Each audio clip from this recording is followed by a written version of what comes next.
Good day to you, and welcome to the piggybankadvisor.com show, a show that speaks to your personal finance issues, but also helps you onboard various trading platforms such as your C-Trade and INFX. So really, we've been talking about, that the time is stock o'clock, meaning that, of course, it's a good time to buy and shares on our stock market, given, of course, the movement in share prices that's actually looking quite attractive. But really, it's quite important to understand certain metrics or certain multiples that help you in terms of stock picking. So today we want to talk about the price earnings ratio. We're going, of course, to be talking about a lot of other multiples that you can use. But today, let's just demystify, price earnings ratio. Of course, you might have heard analysts and even stock market commentators talking about PEs or what I call price earnings ratio. So really the PE ratio or the price earnings ratio is a very simple multiple that compares the current share price to the earnings per share or the recent earnings that the company would have reported. So really it's an interesting multiple simply because it compares a technical value, which is the price, with a fundamental value, which is the earnings per share. Usually, of course, when you're talking of the PE ratio and you consider the recent results, for example, when you're talking about 2018 results, it's basically referred to as a historic PE ratio.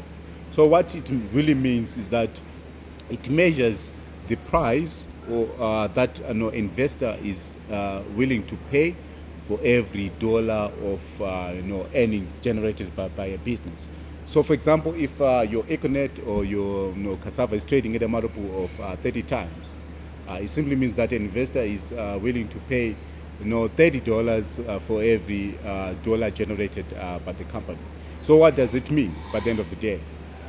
So, it simply means that a company that has a high PE ratio could definitely look quite expensive simply because the investor would have to pay more for a dollar of earnings.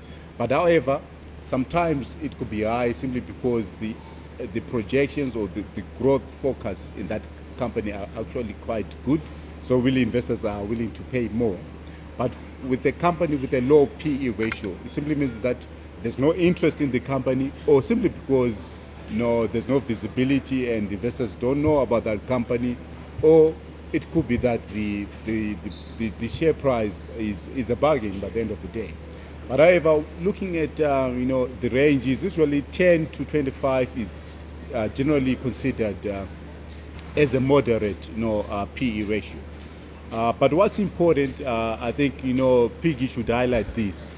You can't just use a PE on its own. It's very important when you use PE ratio to compare with industry peers. For example, when you're looking at the telecom sector and you find that Econet is trading at a PE of 30 times, right? It's therefore important to compare Econet with similar businesses in the same sector. So that would mean you are comparing, other telecoms business, say in certain exchanges, your Safaricom, even your Sonatel in Senegal, just to compare whether Econet is cheap or is expensive when compared to other peers. But the general trend is that a company with a low PE is more attractive, especially when you compare with peers.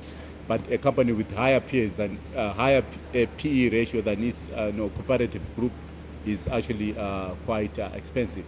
But there are also a lot of variations to the PE ratio that we're going to be talking about. But Piggy would also want to highlight the forward PE ratio, because when you're looking at forward PE, you're now looking at the current price divided by the forecasted earnings per share. It's a very good measure, really, when you're looking at comparing companies. But however, the limitation is always around the reliability of the forecast or the estimates that are made by the analyst. But besides that, it's actually a good measure that you can use to pick some shares. So the general is that buy companies with low P's compared to their comparative groups, and then sell companies with high Ps compared to their competitive groups as well. So that was all. We're going to be talking more about these metrics, but stay tuned, stay plugged in on piggybankadvisor.com. Join a social trading group. The number is 078-358-4745, and also make use of the Android app that's available on the Google Play Store, which is piggybankadvisor.com. Otherwise, make use of the weblog, make use of the research app and Piggy Store on the weblog. That is all, and thank you.